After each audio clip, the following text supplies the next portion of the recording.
Saudações zoológicas, eu sou a Amanda e hoje eu trouxe para vocês um vídeo sobre as aves gigantes extintas por humanos.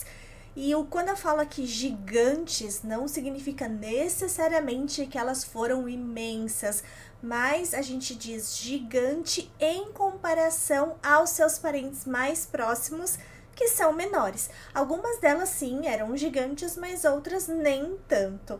Eu trouxe esses 4 exemplos aqui para vocês, as 4 já estão sendo mostradas aqui, quero saber quem adivinha quais são essas 4 aves. Vou deixar uns segundinhos aí para vocês tentarem descobrir. Enquanto isso, eu queria justificar aqui a ausência do Bruno, meu companheiro aqui do canal. Se você conhece o Zoomundo, acompanha a gente, já deve ter percebido que a gente tem gravado alguns vídeos separados. E sim, a gente tomou a decisão de alguns vídeos específicos que a gente grava aqui dessa maneira, de frente para a webcam, sem uma edição muito detalhada, a gente está preferindo gravar individualmente para economizar tempo. Enquanto eu tô aqui gravando este vídeo, o Bruno tá trabalhando num roteiro. A gente tá fazendo isso porque a gente tá com muitas viagens, inclusive a trabalho para o Zoomundo planejadas, e senão a gente não dá conta. Bom, já adivinharam que aves são essas? Vou começar aqui pela primeira. E o meu critério foi aqui começar pelas aves que foram extintas há mais tempo, e aí a gente vai indo para que foi extinta há menos tempo. Então, a primeira ave que vou falar aqui para vocês é a moa.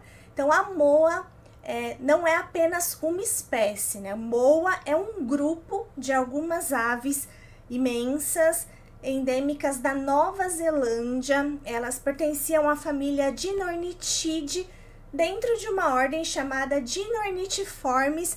Mais pra frente vou comentar um pouquinho mais sobre essa classificação das moas.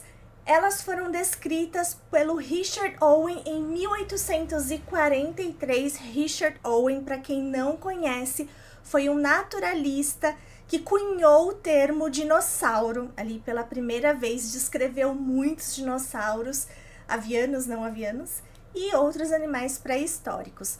E a moa, ela foi extinta por volta de 1440, então não faz muito tempo, né? Quando a gente fala não faz muito tempo, falando do tempo geológico.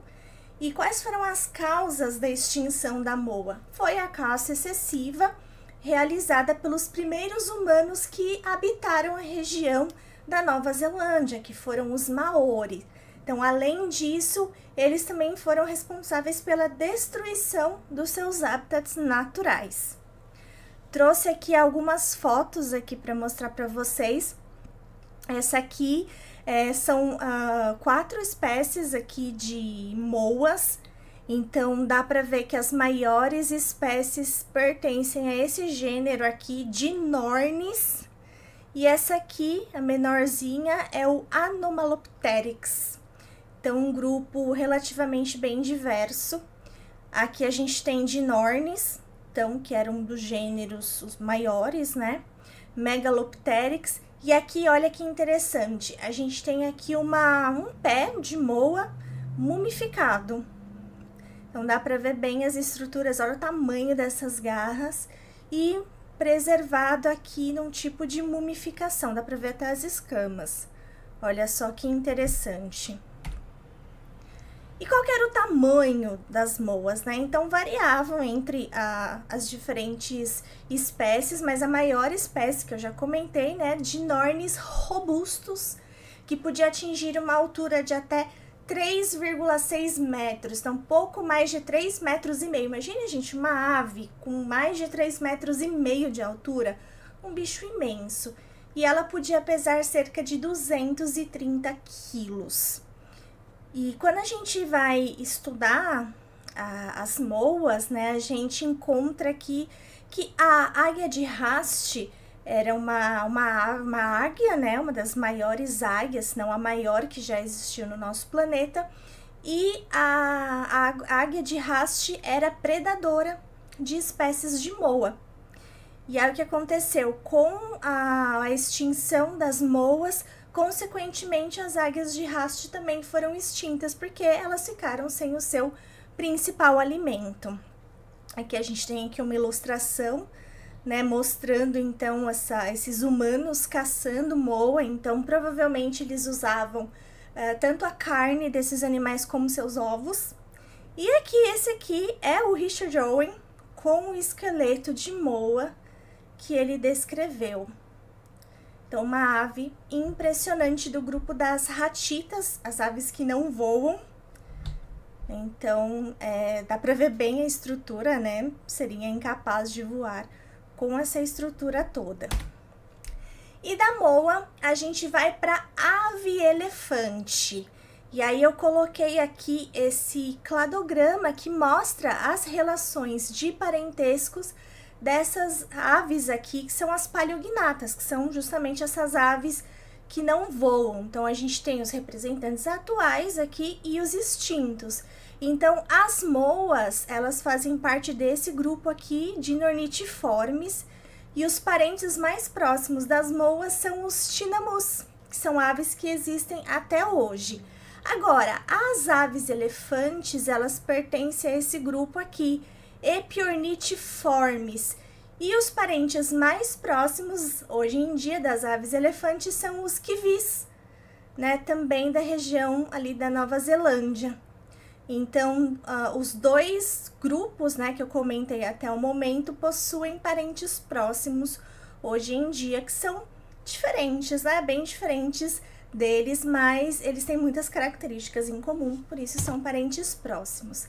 Então, a ave elefante, ela é representada pela espécie Epiornis maximus, família Epiornithidae, da ordem Epiornithiformes, que eu já mostrei aqui. Elas eram exclusivas da ilha de Madagascar, então a gente chama isso de megafauna insular. Então, a ave elefante fazia parte do que a gente chama de megafauna. Insular significa que é de ilha.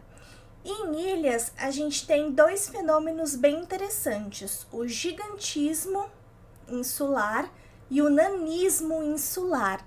Se vocês quiserem saber um pouco mais sobre isso, a gente comentou no vídeo do Homo floresiensis, que é a menor espécie de hominídeo já conhecida, e ele vivia numa ilha e ele tinha nanismo. E aí aqui a gente tem o caso da ave elefante, que vivia numa ilha e tinha um gigantismo.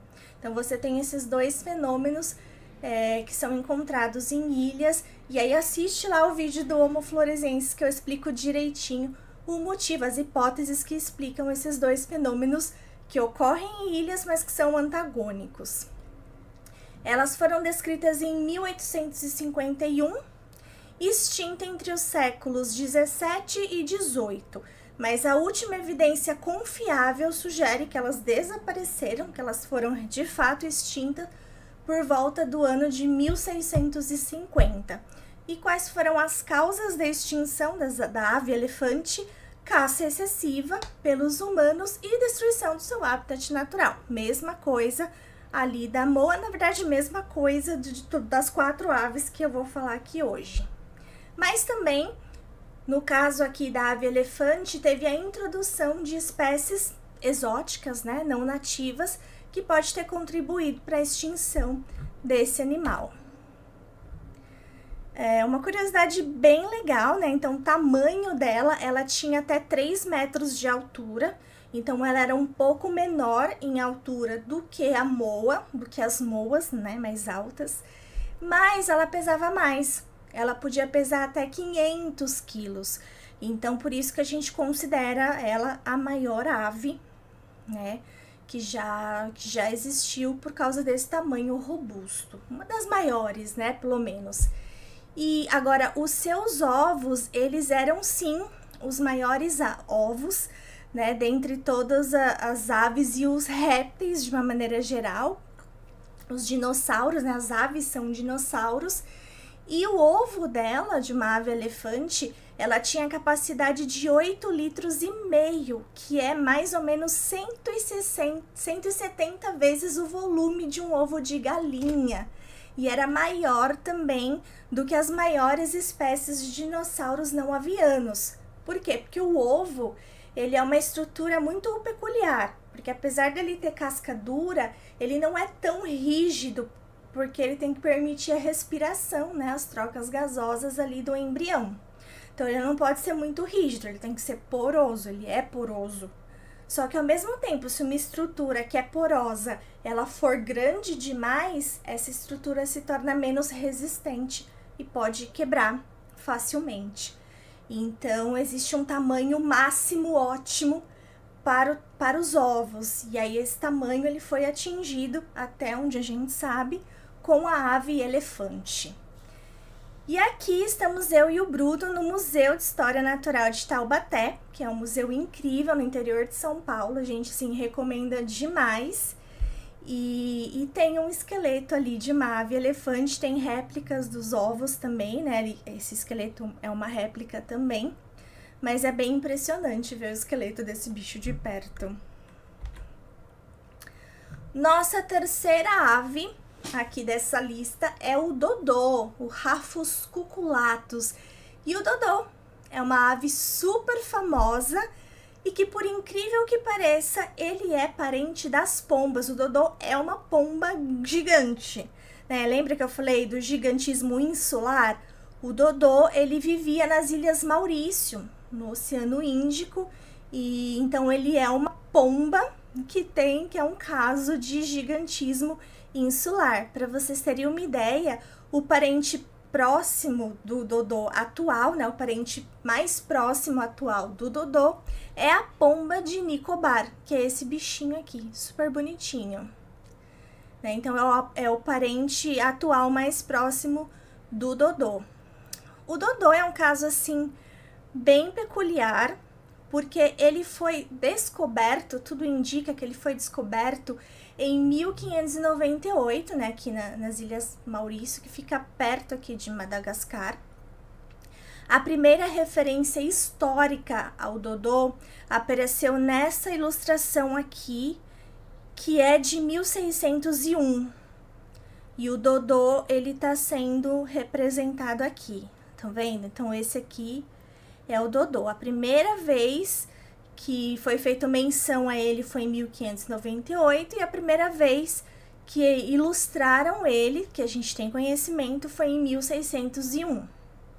Só que ele foi declarado extinto em 1662, ou seja, apenas 64 anos após a sua descoberta. Então, descobriram o bicho, 64 anos depois, ele foi declarado extinto. E a causa da extinção do dodô foi a caça excessiva, provocada pelos humanos. Os humanos que descobriram ali, né, região de Madagascar, os europeus, e que começaram a colonizar a região e começaram a levar espécies exóticas. Então, porcos, ratos e outros animais também foram introduzidos ali por essas pessoas, e eles acabaram ou caçando o dodô ou competindo com o dodô por alimento. Então, infelizmente, o dodô se deu mal nessa. E uma coisa que muita gente fala, o dodô era burro, porque o dodô ele tem uma grande representação na cultura pop. Tem a Alice no País das Maravilhas, né? Tem aqui a figura do dodô. E tem também, mais recentemente, o filme Era do Gelo, que foi tão emblemático e que mostrou os dodôs de uma maneira bem burra, né? Como se eles fossem bem burros, e por conta disso eles foram extintos. Só que na verdade não. O que acontece com os dodôs é que eles já estavam muito bem adaptados ali nas Ilhas Maurício e eles não tinham predadores naturais.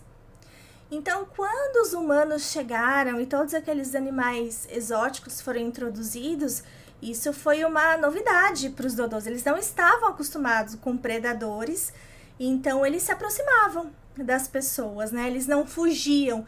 E como eles não fugiam, né, ficavam ali próximo das pessoas, criou-se uma lenda de que eles deveriam ser burros, não deveriam ser inteligentes, mas não tem nada a ver, gente.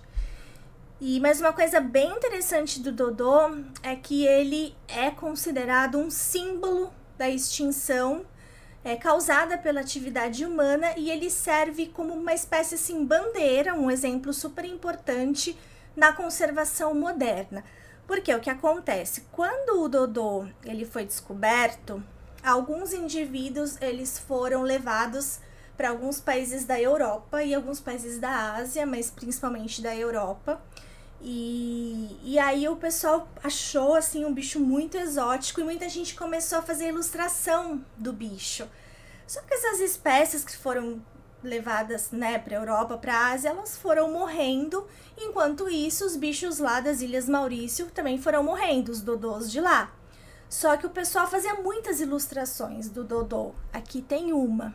Só que depois que o dodô ele realmente foi declarado extinto, muitas pessoas começaram a duvidar que ele sequer tivesse existido, porque você só tinha ali alguns registros, né, de pintura, e como as Ilhas Maurício não eram visitadas, então ficou uma coisa meio misteriosa. Nossa, mas será que esse bicho existiu mesmo? Será que não é mito?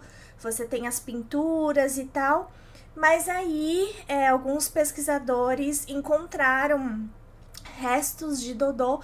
Aqui você tem, por exemplo, um crânio de dodô mumificado, perfeito, né?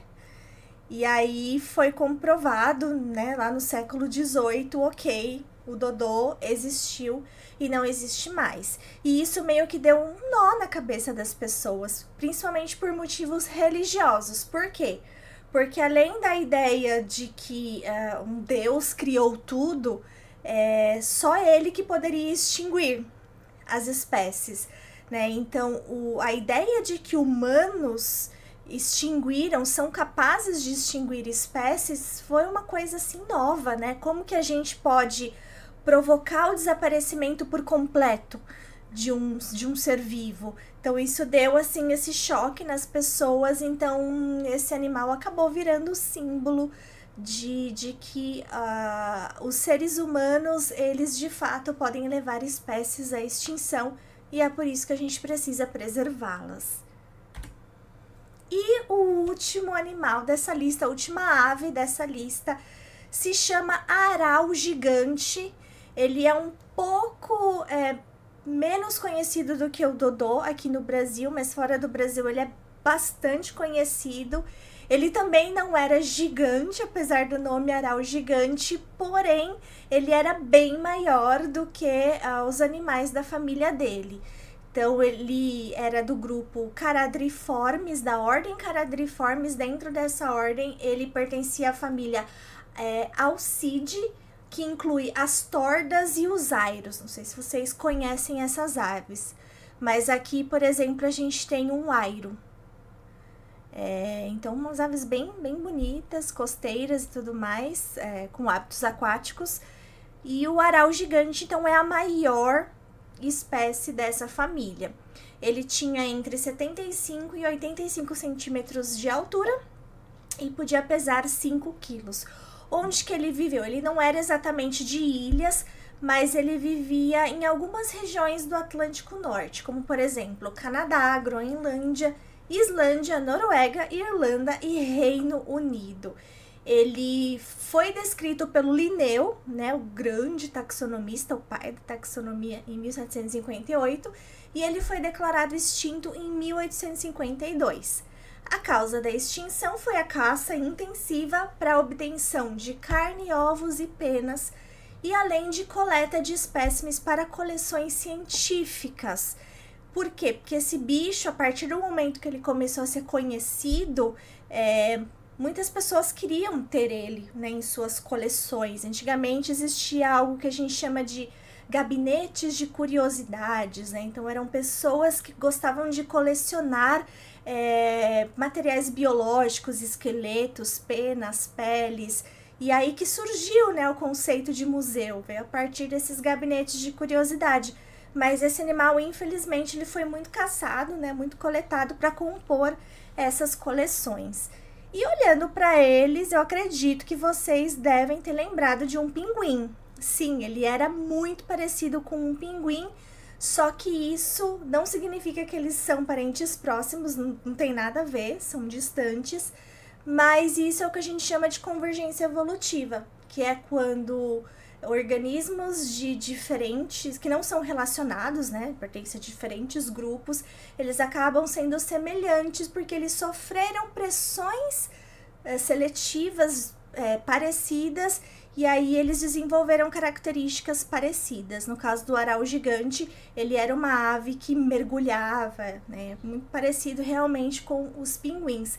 E quando ele foi descrito, ele foi batizado de pinguinus impenis. E por conta disso, ele é chamado de pinguim original, porque ele foi descrito antes dos primeiros pinguins. Então, a gente conhece, a ciência conhece o aral gigante primeiro e depois que conhece os pinguins. E aí, o nome científico do aral serviu de homenagem para o nome popular dos pinguins, né? Então, o nome dele, ó, para vocês verem novamente, é pinguinus. Nenhuma espécie de pinguim recebe esse nome, né? Até porque nem poderia, mas em termos de nome popular, teve essa homenagem, então. Então, a gente chama de pinguim em homenagem ao pinguinus, que eles são bem parecidos. E ele também é uma espécie símbolo, assim como o dodô. É um exemplo importante de como a exploração humana pode levar uma espécie à extinção. As duas últimas aves conhecidas foram mortas em 3 de junho de 1844, na ilha de Elden, na Islândia. Então, aqui foi o último reduto do aral gigante, né? Infelizmente, o nosso pinguim original foi extinto aí no século XIX, bem recentemente, né, em termos geológicos, por conta da ação humana. E hoje você tem bastante materiais deles, do aral, né? Você tem esqueleto, você tem pele, você tem órgãos. Então, aqui são órgãos, vísceras do aral gigante que estão preservadas em coleções de museus. Então, essa foi a nossa lista dessas aves incríveis, mas que foram extintas por ação humana, por caça, nos últimos séculos. A gente já falou sobre todas elas aqui no canal, menos o aral gigante. Então, se vocês quiserem que a gente comente mais sobre o aral gigante, deixa aqui um comentário. E eu vou indicar para vocês, então, o nosso vídeo da evolução das aves paleognatas. Se vocês quiserem conferir esse vídeo, é só clicar no vídeo que está aparecendo por aqui. E nos vemos no próximo vídeo. Tchau! E gostaríamos de dedicar este vídeo a todos os nossos embaixadores e embaixadoras que nos ajudam muito a continuar criando conteúdo aqui no canal.